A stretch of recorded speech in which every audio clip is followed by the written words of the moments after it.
Salam alaikum. Dans cette vidéo, qui est la deuxième partie du dénombrement, dans laquelle on a vu qu'il s'intéresse généralement à l'étude à l'étude ou bien au calcul des nombres d'éléments d'un ensemble fini, c'est-à-dire la détermination du cardinal d'un ensemble fini en général. D'accord? Maintenant, on a vu dans la vidéo précédente une question dans laquelle qui était montré que cet ensemble F est de cardinal fini en déterminant son cardinal. Donc F, c'est l'ensemble des nombres qui sont la partie entière de 13 sur n, avec n tel que n est un entier naturel non nul. Eh bien, soit n un entier naturel non nul. D'accord? On va discuter quelques cas pour voir à quoi est égal à cette quantité-là lorsque n parcourt l'ensemble des entiers naturels non nuls n. D'accord. Bien. Maintenant, on remarque que pour la partie entière, qu'est-ce qui se passe si n est strictement supérieur à 13? Si n est strictement supérieur à 13, alors qu'est-ce qu'on peut dire sur 13 sur n? Il est inférieur strictement à 1. Donc, dans ce cas, donc si n supérieur strictement à 13, on va voir 13 sur n est inférieur strictement à 1.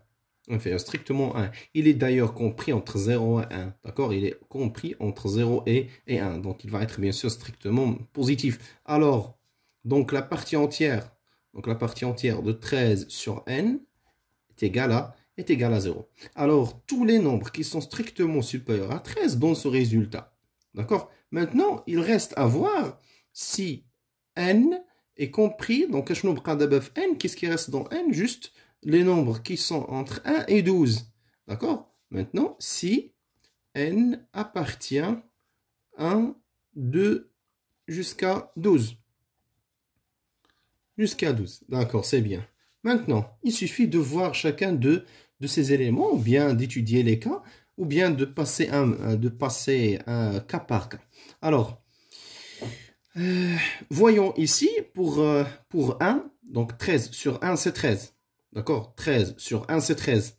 Bien sûr, si n égale à 1, maintenant, si n égale à 1, la partie entière de 13 sur 13, je veux dire ici, c'est de 13 sur 1, donc c'est égal à 13. Maintenant, si n est égal à 2, donc 13 sur 2, c'est 6,5, donc ça donne 6. 6 est égal à 3, donc on va parcourir les cas si vous voulez, est égal à 2. Donc E, dans la partie entière de 13 sur 2, bien sur n, qui est ici 2, donc c'est 6. D'accord? Si c'est 3, si n égale à 3, qu'est-ce qu'on va voir ici? Donc la partie entière de 13 sur 3, 13 sur 3, ça donne combien? Donc, c'est 4, donc ici, c'est 4. Donc, il suffit de continuer ainsi. Si n est égal à 4, la partie entière de 13 sur 4, il y a en même temps n. Donc, je crois que c'est 3, oui, c'est 3, qui est bien la partie entière, c'est 3. Maintenant, si la partie entière, ou bien si n égale à 5, donc la partie entière de 13 sur 5, donc elle contient 2, donc c'est 2, donc c'est 2. C'est bon? Il reste maintenant si n égale à 6. Si n égale à 6, qu'est-ce que ça donne? Si n égale à 6, la partie entière de 13 sur 6, la partie entière de 13 sur 6, qu'est-ce qu'on va voir ici? 13 sur 6, c'est 2, et c'est aussi 2. D'accord? Donc, 2 donne un même résultat. D'accord?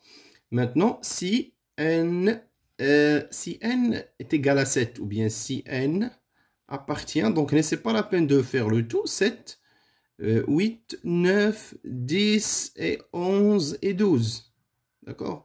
Qu'est-ce qu'il donne? 13 sur 7 sur 8. Donc, il donne toujours un résultat qui est 1, donc la partie entière dans ce cas de 13 sur n est égale à 1.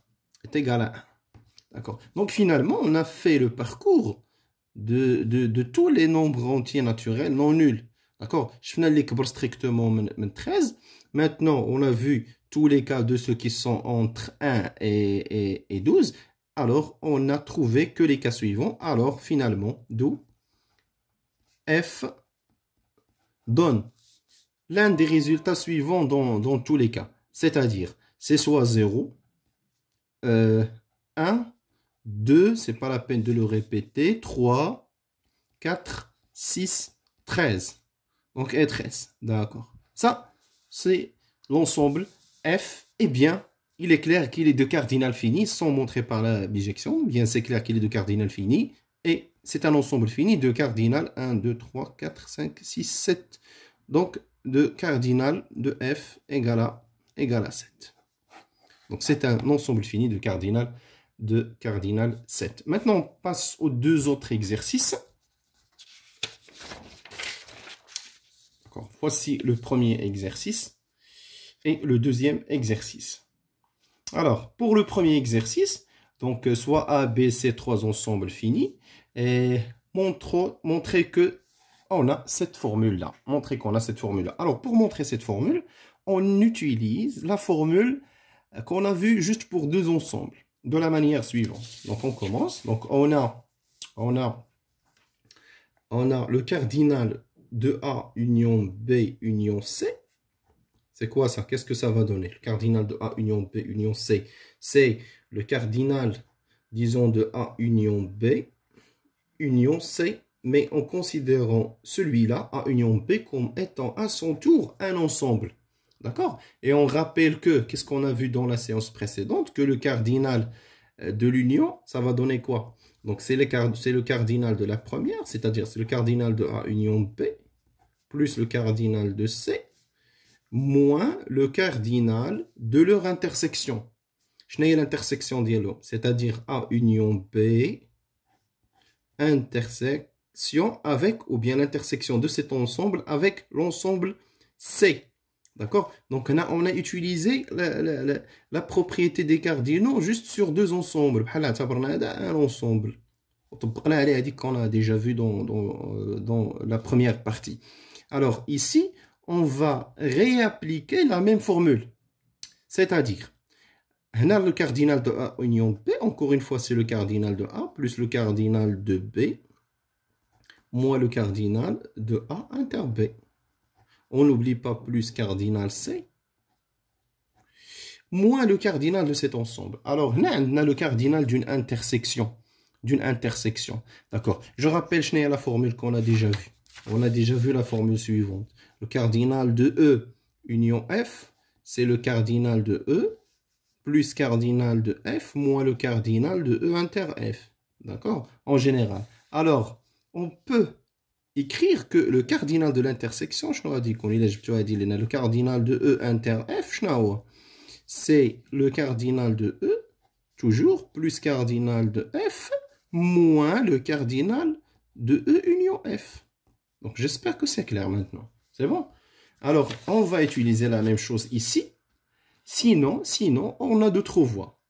Là, on peut faire, si vous voulez, on peut faire un développement. Donc, bien, vous avez vu la distributivité de l'intersection par rapport à l'union. D'accord? Vous avez aussi vu la commutativité. Ce sont deux propriétés qui ont été faites le cours sur les ensembles.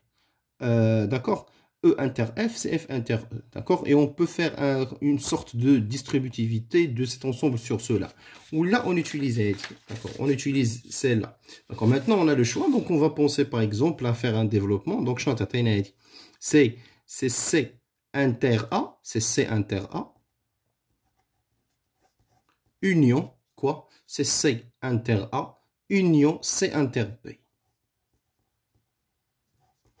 Union C inter B. D'accord. On poursuit le calcul.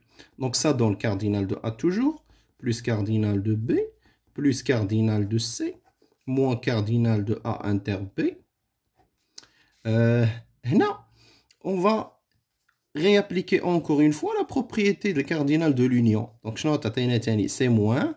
Mais ici, il faut faire attention. Moins entre parenthèses. C'est le cardinal de C inter A.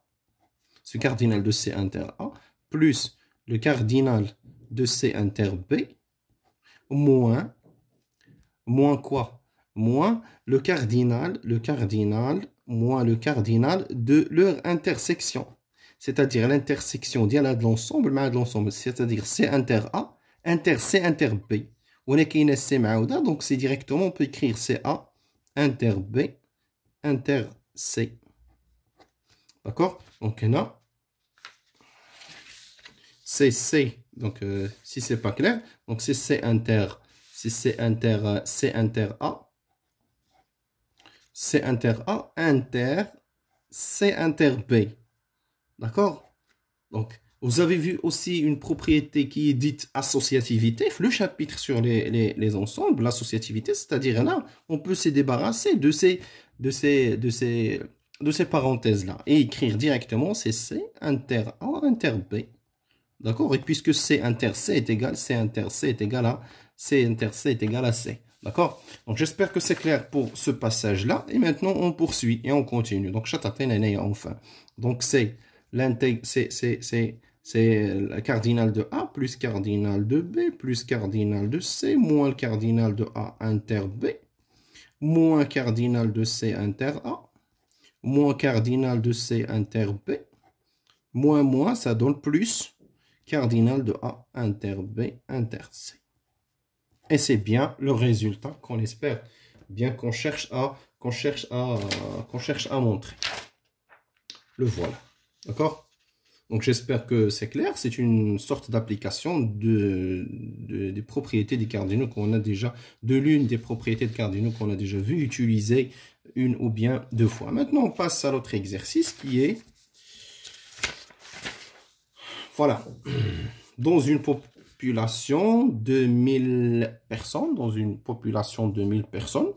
donc 120 sont atteints d'une maladie A, 99 sont atteints d'une maladie B, 115 d'une maladie C, et ces cardinaux, donc il y en a A et B, donc 30 sont atteints de A et B, 33 de A et C à la fois, 28 de B et C à la fois, et 7 de A et B et C. Donc première question, quel est le nombre de personnes qui sont atteintes d'au moins l'une des trois maladies?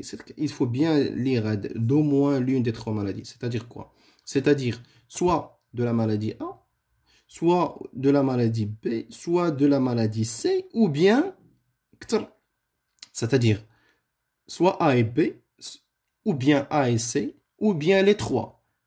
L'important, c'est qu'il y a au moins, ou bien il est atteint d'au moins une maladie. Elle pourrait être A seulement, ou bien B seulement, ou bien C seulement, ou bien B seulement, B et A, ou bien C et A, c'est-à-dire on cherche le cardinal des nombres,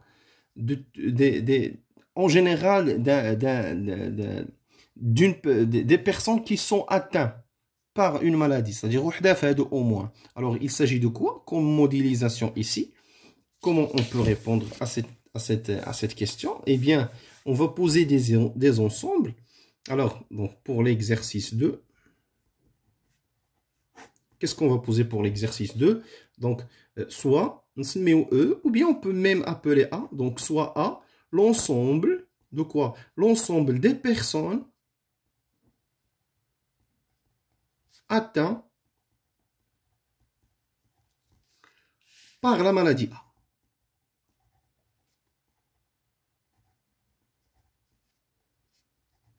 Par la maladie A. D'accord? On peut le nommer comme ça, ou bien E, ou bien entre les wanites A.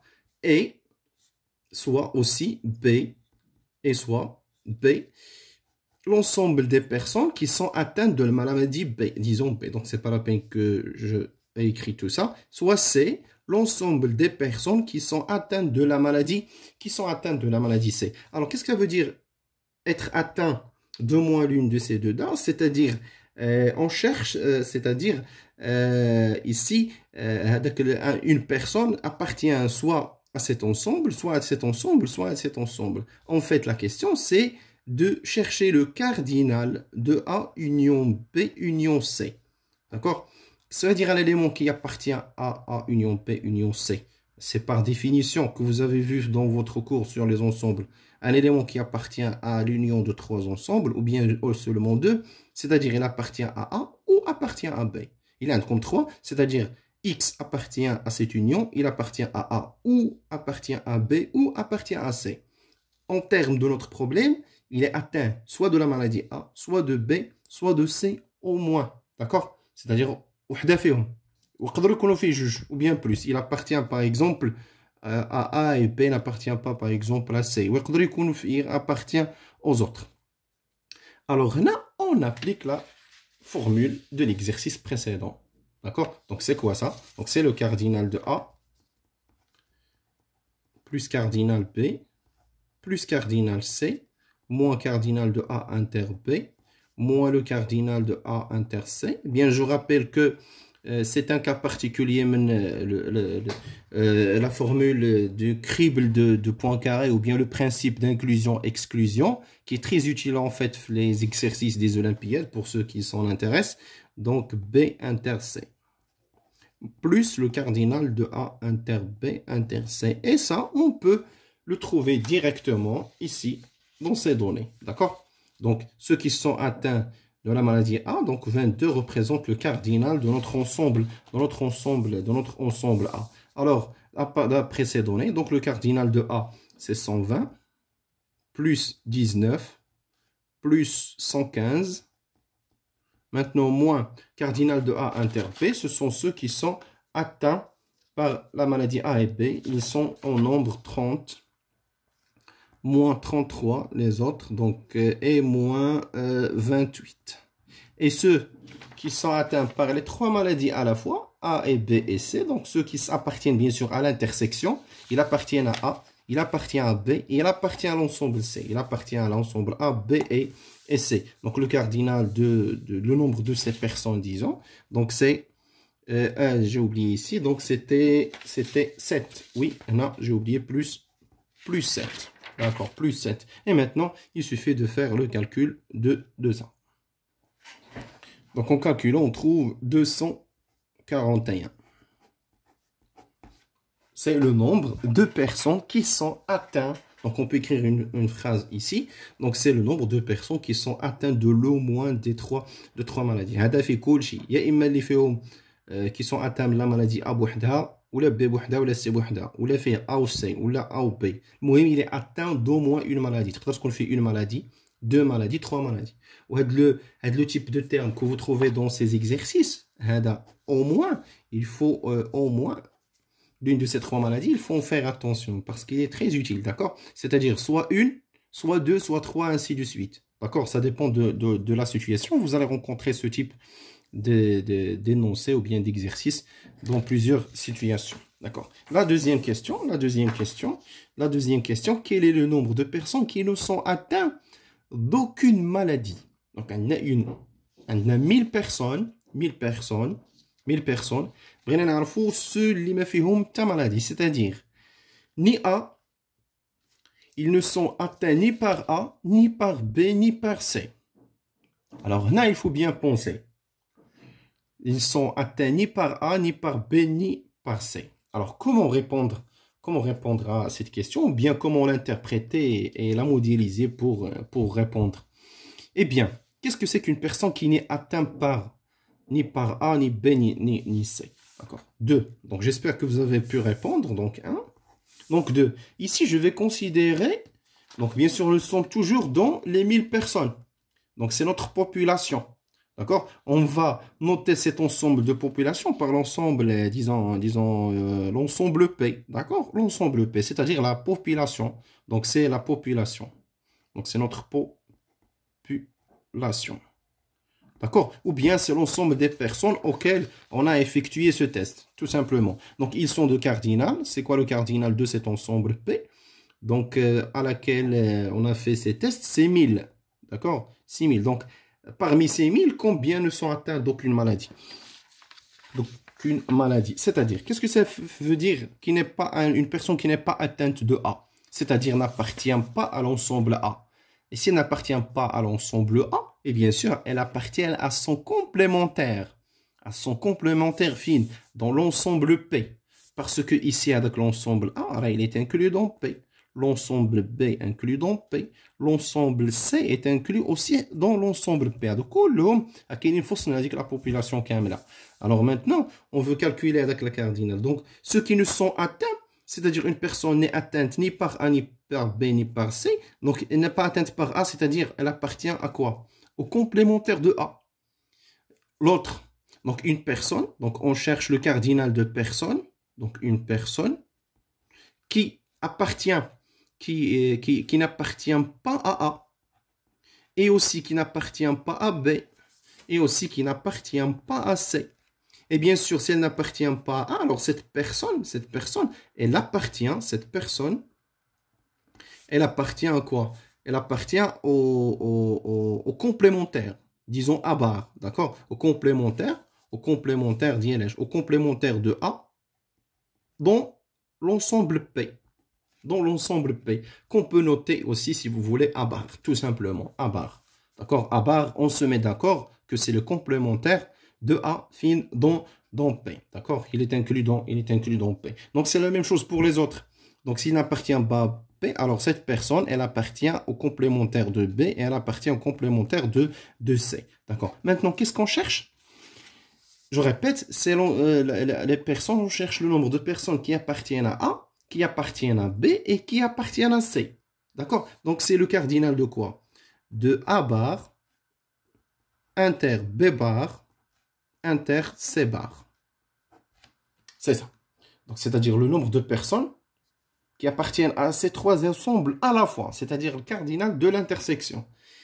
D'accord. C'est une propriété. Donc, comme la séance précédente, il faut bien avoir des bonnes connaissances ou bien les notions de base dans les ensembles. C'est quoi? C'est le cardinal, si vous vous rappelez, de A, union B, union C, complémentaire. D'accord? C'est le complémentaire. Donc ça, le complémentaire de cette union, c'est celui-là. C'est A inter B bar inter C bar. En même temps, c'est-à-dire, c'est quoi ça? C'est, en d'autres termes, c'est le complémentaire de A, union B, union C, fin dans l'ensemble P. Toujours, bien sûr, dans l'ensemble P. Eh bien, c'est quoi ça? D'après ce qu'on a vu le chapitre, ou bien la première partie, c'est le cardinal de P, moins le cardinal de A, union B, union C. Union C. Et ce n'est rien que 1000 moins ce qu'on a trouvé la première question, il y a 241. Eh bien, ça donne finalement combien? C'est 700, j'espère 39. J'espère que c'est la bonne réponse. Donc, je vérifie. Si c'est 5, c'est 759. Donc, c'est le nombre de personnes qui ne sont atteintes par aucune maladie. Donc, vous pouvez avoir d'autres types de questions. Dans ce même problème, on peut ajouter pas mal d'autres questions.